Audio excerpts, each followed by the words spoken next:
pendapat saya, pendidikan itu sesungguhnya merupakan upaya sistematik, metodik untuk mengembangkan potensi manusia itu sendiri.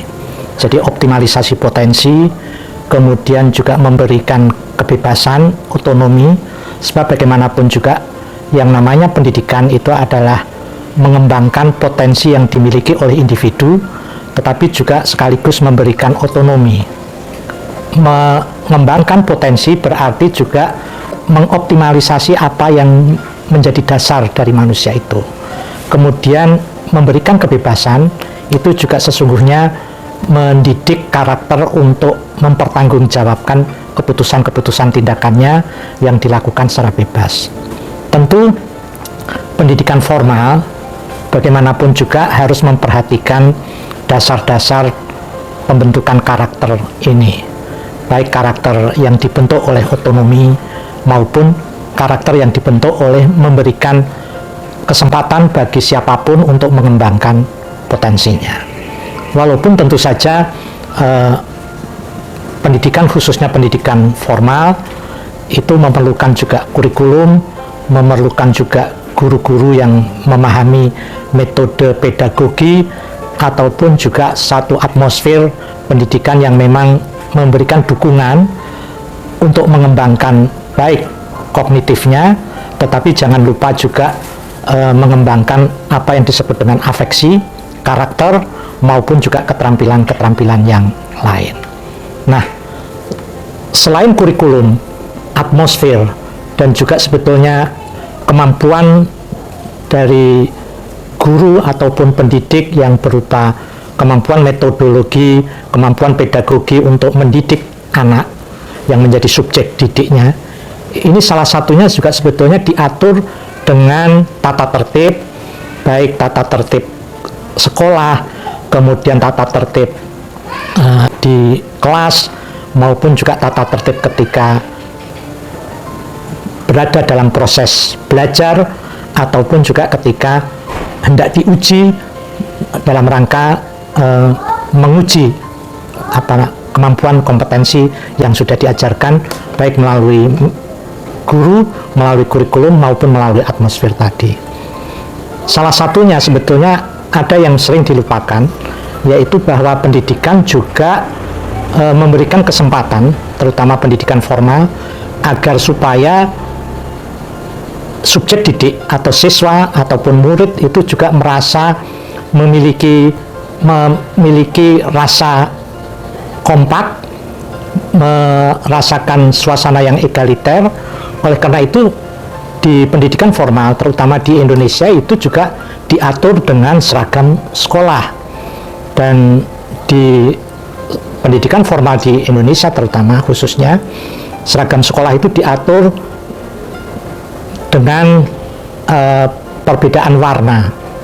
Misalnya SD itu dengan merah dan putih, celana merah atau bawahan merah, kemudian hem atau blus berwarna putih. Sementara di sekolah lanjutan tingkat pertama itu warna biru tua dan juga warna putih untuk blus maupun hem. Sementara di tingkat sekolah lanjutan tingkat atas itu bawahan abu-abu dan blus maupun hem itu warna putih.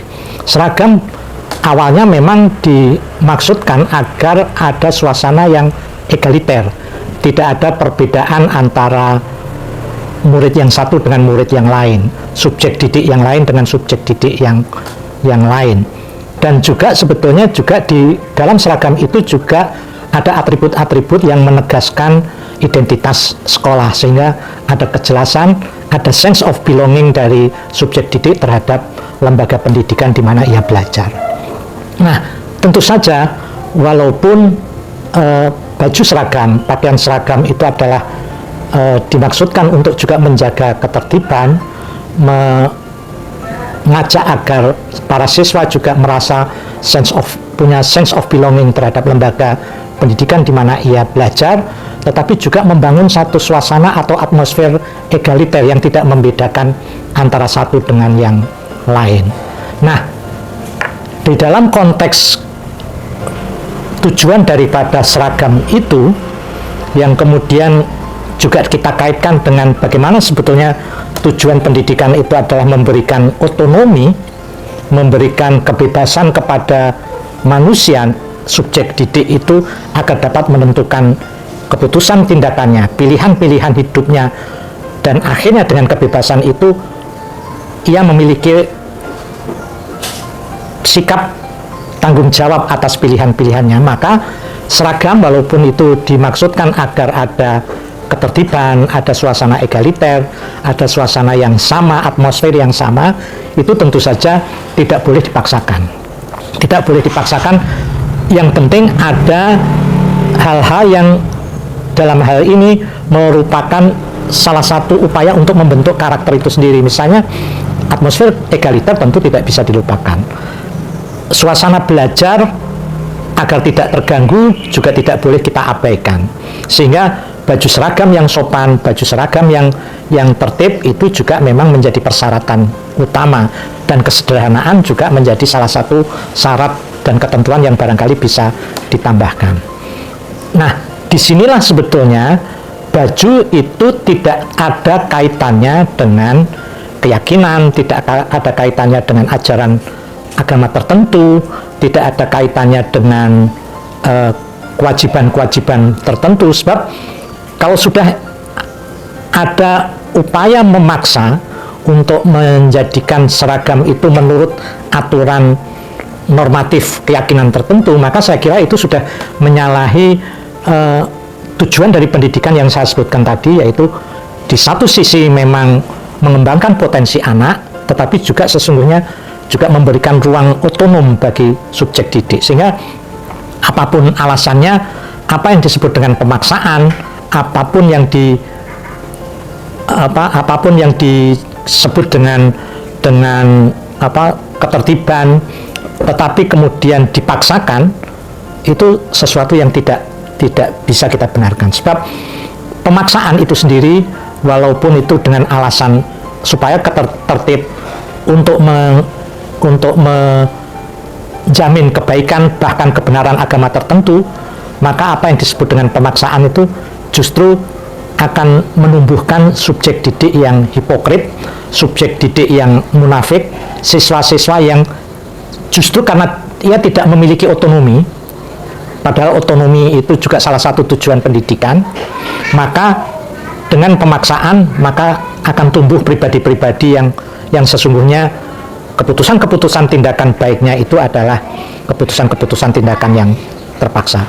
Dalam adagium etika sesungguhnya ada ungkapan yang berbunyi bahwa melakukan tindakan buruk dalam tanda petik, tetapi atas dasar kebebasan, atas dasar otonomi dalam